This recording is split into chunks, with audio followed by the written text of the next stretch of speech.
Now on CoastTV News. It's day 3 on the job for Pope Leo XIV, how he's beginning to shape his role as the new leader of the Catholic Church. Plus local pride. Catholic leaders here at home are weighing in on the first ever American Pope. And school board elections happening this week. We hear from Cape Henlopen candidates.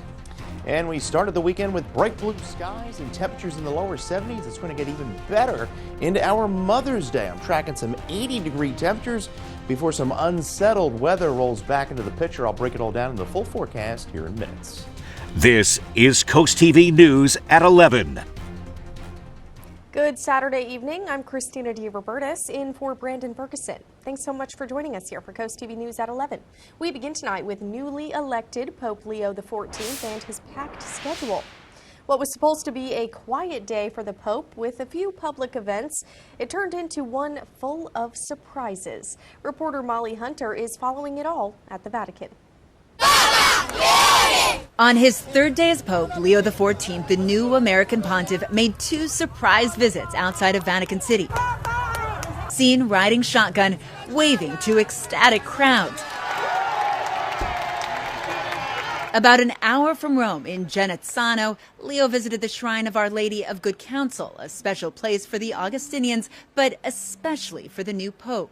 When we heard that the Holy Father, Pope Leo, wanted to go to Genazzano, it was obvious that he wanted to go back to offer a prayer of thanksgiving to our Mother of Good Counsel and a prayer of help. He prayed there back in 2001 on the day he was elected as the head of the religious order. And with him today on his first journey, as Father Joseph Farrell described it, his fellow Augustinian brothers. We had an opportunity to sit down at a table after his visit and prayer in the Basilica. And I was texting another Augustinian back in the States, and I said, it felt like we were on a movie set and he was wearing a Pope costume. That he was dressed up. It just did not seem real. On his way out, Leo addressed the crowd, explaining his attachment to the shrine, offering his blessing. People are now seeing him out in the world and they're going nuts. Yeah, they really are. They really are. Multi-generational. Yeah. There were young children screaming, Papa Leone. Older men, older women coming in, really struggling. Also with him today, his older brother, John Prevost, who flew in from Illinois this morning, speaking to our Chicago station here in Rome. I think the country, the world has to be praying for him. And on their way back to the Vatican, another unannounced visit. They went to Santa Maria Maggiore, Leo pausing to pray in front of Pope Francis's tomb. For Pope Leo's closest friends, it's been an overwhelming 3 days. Overwhelmed with joy, sometimes to the point of tears, but surprised by joy. And going back to Thursday, this right here was the moment we knew that the world had changed. White smoke coming from the Sistine Chapel on Thursday. And CoastTV News reporter Zacchaea Jennings was with one local priest as he learned the news. Father Brian Lewis, the pastor of St. Jude's the Apostle Church in Lewis, is standing outside of the church as he watches the newly chosen Pope address Catholics around the world. So he just referred to Pope Francis and how to honor him. Father Lewis says when priests pray, all priests say a prayer for the Pope by name and the bishop of their diocese by name. Following the passing of Pope Francis, Father Lewis had not been able to do that. There's an awkwardness, a loss, an absence, and a desire for a need for a new pastor, a new shepherd of our church. Until now, the cardinal who was elected Pope, Robert Francis Prevost, has chosen the papal name Leo XIV.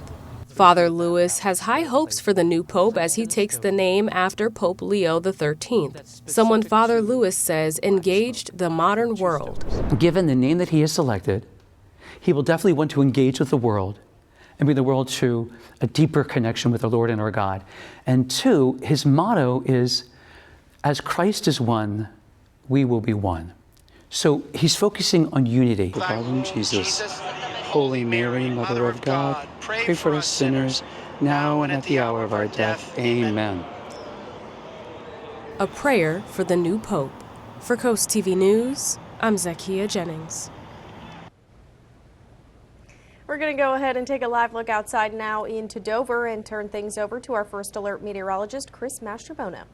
Good evening, Christina. We had quite a day. Bright blue skies. It was a bit breezy at times, but we were right on average as far as our highs are concerned. 72 Georgetown, Salisbury, 73 Easton, 70 in Cambridge, and we saw a high of 72 in Ocean City. Highs pretty uniform from the bay towards the Atlantic coast. We're at 62 right now in Ocean City. More of a west wind, west-southwest wind. You can see away from the coast, we're dipping into the mid-50s, 56 Salisbury, 59 in Georgetown, and we're at 58 in Milton. Still hanging in the lower 60s at the coast. Winds have calmed considerably after where we were at earlier. We had some gusts upwards of 30 miles an hour. Pretty dry across much of the area. Weak trough passing through. High pressure in play, suppressing this kind of broad area of low pressure centered across Mississippi to the south at this point.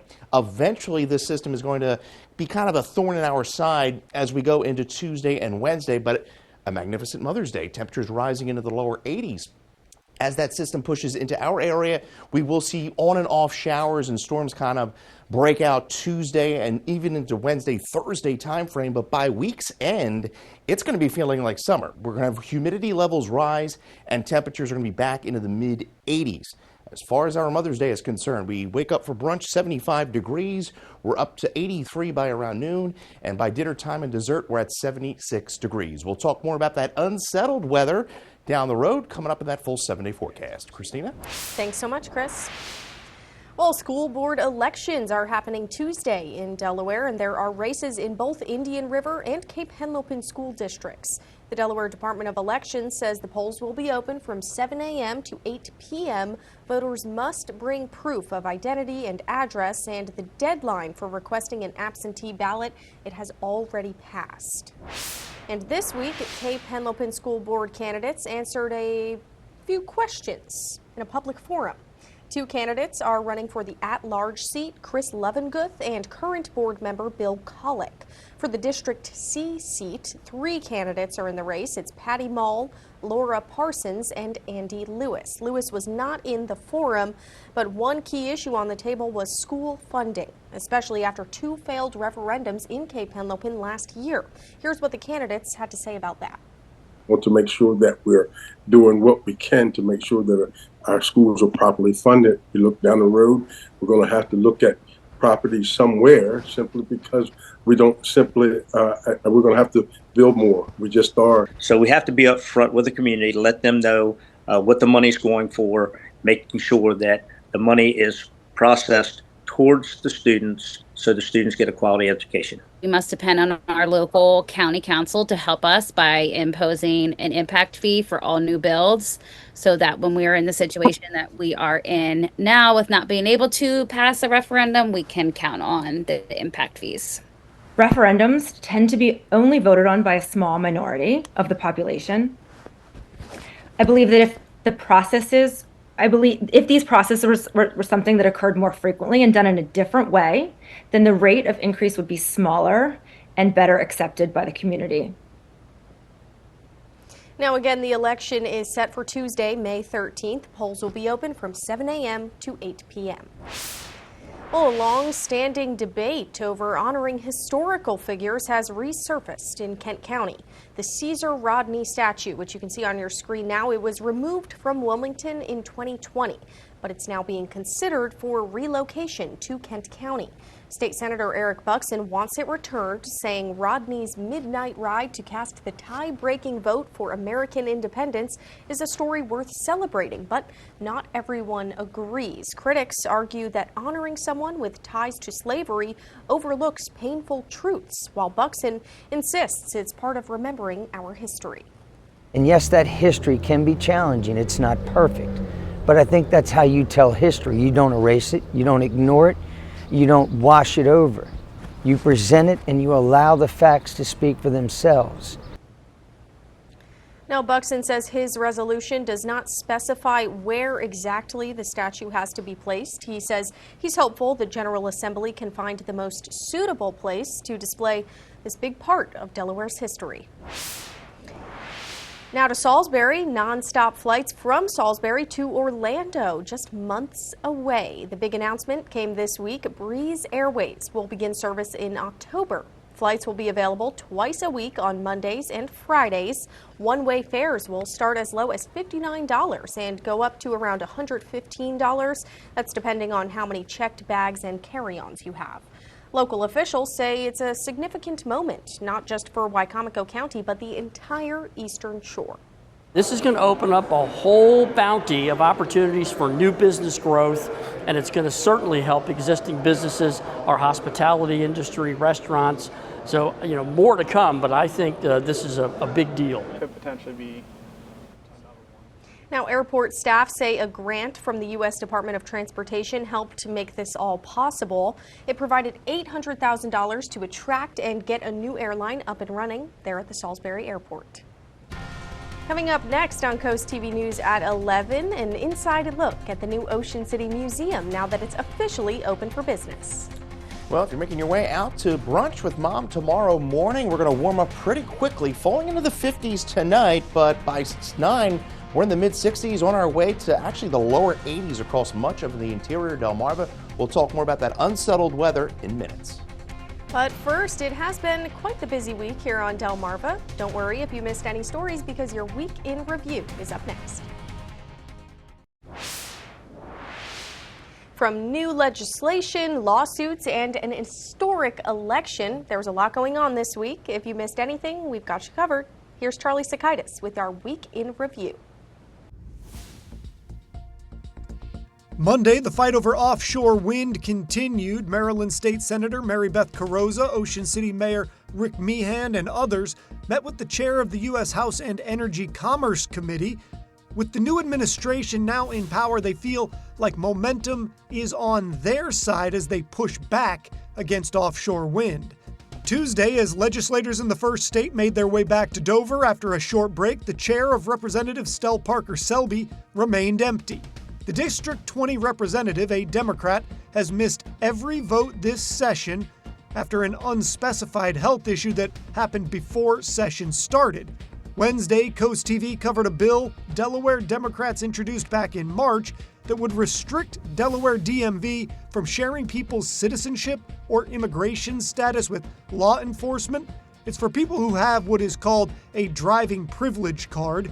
If House Bill 60 becomes law, the DMV would only be able to share information from these drivers with the approval of Delaware's Attorney General, a valid court order, or for voter registration purposes. Thursday, people all over the world and right here on Delmarva watched as a new pope was selected. For the first time ever, it was a North American-born selected for the top spot, Pope Leo XIV. Local priests, parishioners, and the generally interested watched the momentous announcement unfold at the Vatican. And Friday, we got an update on the Georgetown-Lewis Trail expansion. It's inching closer to completion. Once it is done, it'll become the longest trail in Delaware, slated to run 17 miles. There's no set start date for the work that needs to be done still, but once it begins, it'll take a little more than a year. For your Week in Review, I'm Charlie Sakaitis. Coming up next, student loan stress. Experts answer common questions as the Department of Education moves to collect loans in default. Well, the good news is we're going to stay rain-free at least for the next 2 days before we see some widespread rain move in Tuesday, and we stay pretty unsettled through the week. We'll break it all down in my full forecast when Coast TV News at 11 comes right back.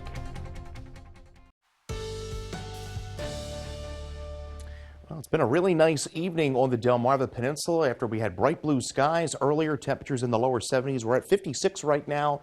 Winds are pretty calm, and that's allowing for temperatures to fall into the 50s. We'll drop a few more degrees here through the overnight. We're at 58 Delmar, 59 Georgetown, 59 in Milford, and we're at 62 Rehoboth and in Bethany Beach. Winds have calmed pretty considerably after we had some gusts upwards of 20 to 30 earlier. The winds will not be an issue, at least for the next 24 to 48 hours. We're seeing clear skies out there, just a few high, thin clouds rolling in, but high pressure keeping any rain and shower activity well to the south. This big area of low pressure is not going to move much over the next 2 days, and then eventually is going to push to the northeast into our neck of the woods as we go into Tuesday. But for our Mother's Day, sunshine. We see some high clouds later on in the day, 80s inland, 70s at the coast. And then there's that shower activity rolling in. It looks like Tuesday, Wednesday, we'll have on and off showers and then some thunderstorm threats by the end of the week. We're at 80 in Milford tomorrow, 82 in Georgetown for our Mother's Day, 80 in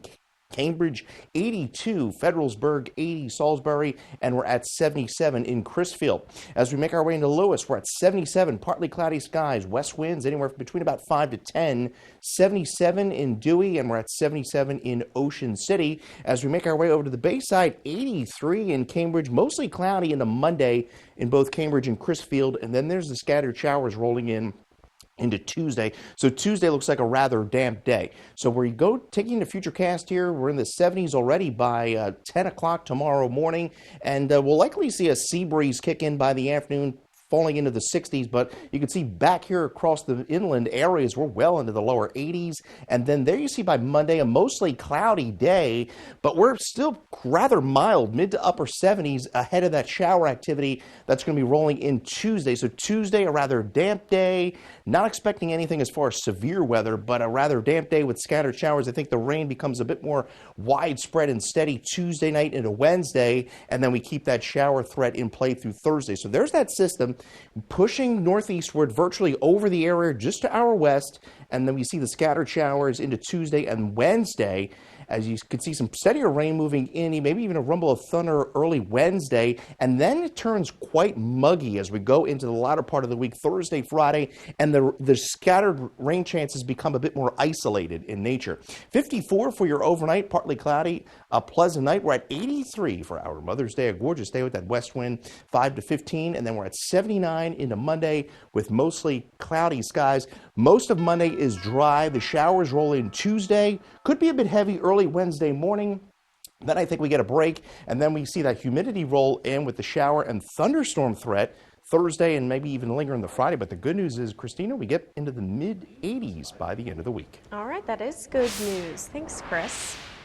Well, this week, the Department of Education is once again trying to collect federal student loans in default. This ends a pandemic-era pause that began roughly 5 years ago.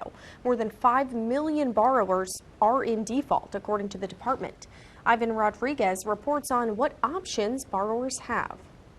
The move comes as the Trump administration works to dismantle the Education Department and roll back former President Joe Biden's policies, including student loan forgiveness and forbearance. Now, millions of struggling borrowers are forced to act quickly, or they might see their wages garnished. For millions of Americans, the Department of Education's announcement came with immediate confusion. The amount that I owe is $185,000, and that is years and it's decades of interest. 46-year-old Leslie Gray says the pause on payments during the pandemic was a lifesaver, allowing her to pay off medical debt after overcoming breast cancer in 2017. That's also around the time she put her student loans in forbearance. I haven't been able to catch up since then. More than 5 million borrowers are in default, and 4 million additional borrowers are in late-stage delinquency, which occurs after 90 days without payment, according to the Department of Education. Those could tip into default. Natalia Abrams with the nonprofit Student Debt Crisis Center says they've been inundated with calls from borrowers, many of whom aren't even in default. This is by far the most confusing, challenging time in the student loan system. Abrams says there are ways to know if you're in default and steps you can take to get out. Studentaid.gov. That is going to be your North Star as a student loan borrower to see what program you're in, how far in repayment you are. If you are in default, you can look to a loan consolidation. So that restarts your loan, creates a new loan. It kind of halts that default process. Then you can look at default rehabilitation, where you can pay as little as $5 for 9 months. It's important to remember a borrower can only rehabilitate a defaulted loan one time. Borrowers should also watch out for any scams that may deceive them with false promises of debt relief or more affordable payments. In Atlanta, I'm Ivan Rodriguez. After the break, we'll take you to the new Ocean City Museum and show you what some of the first visitors think about it. What was once a bank in Ocean City, it's now a place people can walk in and go back in time. After nearly a year and a half of construction, the new Museum of Ocean City is open to the public. CoastTV reporter Kevin Zapay takes us there. This is Michelle Seibel and her parents' first time experiencing the new Museum of Ocean City, and she couldn't believe what she found. The very hotel her grandfather helped renovate during the 70s. My family found this store pretty exciting. This is the Mayflower Hotel. There's a postcard of it, of a picture, and dining room place setting that we remember eating on. From 1916 to 2019, this building used to be the Bank of Ocean City, but now this place holds history in the safe rather than cash. On the first level, the left side of the museum features the history of downtown Ocean City and stories of people from the past. The right side is dedicated to restaurants and hotels that have played a key role in Ocean City. And in the center, there is a safe that was kept here from when it was once a bank, and the alarm system for the door still works. There's lots of really cool old pictures and yeah, good history of Ocean City. If you want to go up to the second level to the research library, you're going to have to make an appointment. And once that's made, you can see hundreds of archives from the past. Now, if you do end up making an appointment and getting up here to the second level, you could check out all the cool archives they have here for Ocean City. And all you have to do is talk to the assistant curator who will pull any of these things out and you could check it out. Now, for example, right here, I have some of the menus from the past of Ocean City, and this one right here is Phillips Crab House from 1970. To experience all of this yourself, tickets to enter range from $4 to $6, with kids 11 and under for free. Here's a live look outside into Milford, and we'll have one more check on your forecast coming up after this. Someone in or near Virginia has less than 2 weeks to claim $1 million. A Mega Millions ticket bought there for the November 22nd drawing has still gone unclaimed. It was purchased at a 7-Eleven in Deltaville, which is not too far from us here on the coast. If no one comes forward by May 21st, well, that's $1 million down the drain. Well, that is certainly sad. I don't have any family in Virginia. Well, we are, you get your forecast anytime by dialing your First Alert weather phone, sponsored by Broxton Mundalis Federico. And Mother's Day, happy Mother's Day to all the moms out there. We're giving a special shout out to my mom, Marianne, there. We're hanging out at the Flyers game down the shore. We have Christina there with her mom, Debbie, and then we have Matt down there. 83 for our Mother's Day. So a gorgeous day. We do cloud up into Monday, 79, but stay pretty dry. Showers roll in Tuesday, Wednesday. Thursday, we see thunderstorm chances ramp up, as well as the humidity. Thursday, Friday, and temperatures back in the mid-80s. All right, thanks again, Chris, and thanks for joining us for Coast TV News at 11. For some more local news and local weather, you can download our Coast TV News app. Saturday Night Live starts right now. Have a great night.